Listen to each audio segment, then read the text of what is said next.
আসসালামু আলাইকুম। আজকে আমি আমার জীবনের একটি ঘটনা শেয়ার করব আপনাদের সাথে। আমি তখন ক্লাস 9 এ পড়ি। তো হঠাৎ করে আমার মা একদিন ঢাকা যাবে। আসলে তখন আমার নানু একটু অসুস্থ ছিল। তাই আমার নানুকে দেখতে আমার মা ঢাকা গেছে। তো বাসায় আমি আর আমার বাবা ছিলাম। কিন্তু আমি তো রান্না-বান্না কিছু করতে পারি না। কিছু জানিই না রান্না সম্পর্কে, রান্না কিভাবে করতে হয়। তারপরে কাটাকুটি কিভাবে করতে হয় কিছুই পারি না। তো আমার একটা ফ্রেন্ড ছিল, ও সব পারত। তা আম্মু বলল যে ওকে নিয়ে আসিস, ওকে নিয়ে এসে রান্না বান্না করে তুই ফ্রেন্ড মিলে খাবি দাবি, মজা করবি। তা আমি তো শুনে বেশ খুশি যে হ্যাঁ তাই তো, ও থাকলে তো অনেক মজা হবে, দুজনে মিলে রান্না করব, দুজনে মিলে খাবো। তো আমি আন্টিকে ফোন দিলাম। আন্টিকে ফোন দিয়ে আগে পারমিশন নিলাম যে ওকে আমাদের বাসায় দিবে নাকি। তো আমাদের সাথে সম্পর্কটা এতই গভীর ছিল, তো আন্টি বলল যে ঠিক আছে, থাকুক, সমস্যা নাই। তো ও আসছে, সকালবেলা আসছে। তো আসার পরে দেখলাম ও অনেক সুন্দর করে সব কাজ করতেছে। ওই দিন আমরা মাছ রান্না করতেছিলাম বেগুন দিয়ে। তো ও আমাকে বলল যে আচ্ছা এনে তোকে একটা কথা বলি। আমি বলছি আচ্ছা ঠিক আছে বল।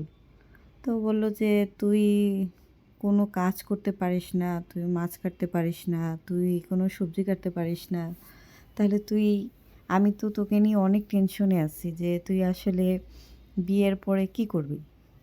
তোকে তো তোর জামাই ধরে মারবে, তুই কোনো রান্না বান্না কিছুই পারস না, কোনো কিছুই জানোস না। তারপর আমি ওকে বললাম কি করব বল, আম্মু তো কখনো আমাকে কোনো কাজ শেখায়নি, আমি শিখবো কিভাবে।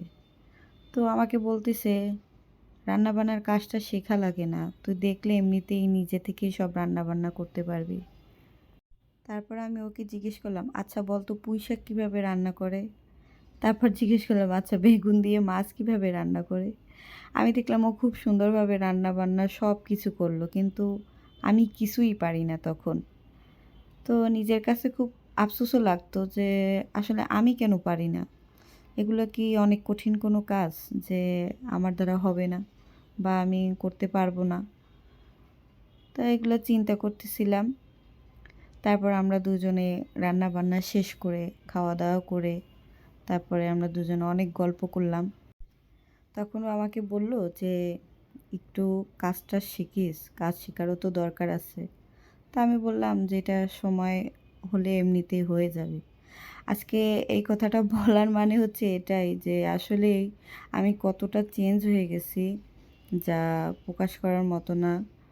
যেই মেয়েটা আমি কখনো এক গ্লাস পানি ঢেলে খেতে পারতাম না, সব আমার মা করে দিত, আজকে নিজের সংসার জীবনে পা রাখার পরে কত রকমের রান্না বান্না থেকে শুরু করে ঘরের সমস্ত কাজ বাজ, তারপরে 2টা বাচ্চা সামলানো, দিন শেষে অনেক হাঁপিয়ে উঠি, কিন্তু কাজ তো করতে হবে, কারণ আমার 2টা ছোট ছোট বাচ্চা।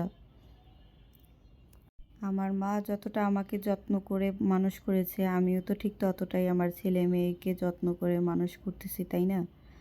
তো সেই জন্য কষ্টটা মনে হচ্ছে যেন আর কষ্ট মনে হয় না, ওদের হাসি মুখটা দেখলে এমনিতেই মনে হয় সব ভুলে যাই। কিন্তু আফসোস হলো যে এখন সব কাজই করতে পারি, কিন্তু মাকে তখন আমি কোনো কাজেই তেমন একটা হেল্প করতে পারতাম না, কারণ আমি নিজেই তো কোনো কিছু করতে পারতাম না। আর এখন কত রকমের কত কিছু রান্না বান্না কত কী করি। যাই হোক, আমার ভিডিওটা যদি ভালো লাগে অবশ্যই একটি লাইক কমেন্ট এবং শেয়ার করবেন আর ফলো দিবেন। আল্লাহ হাফেজ।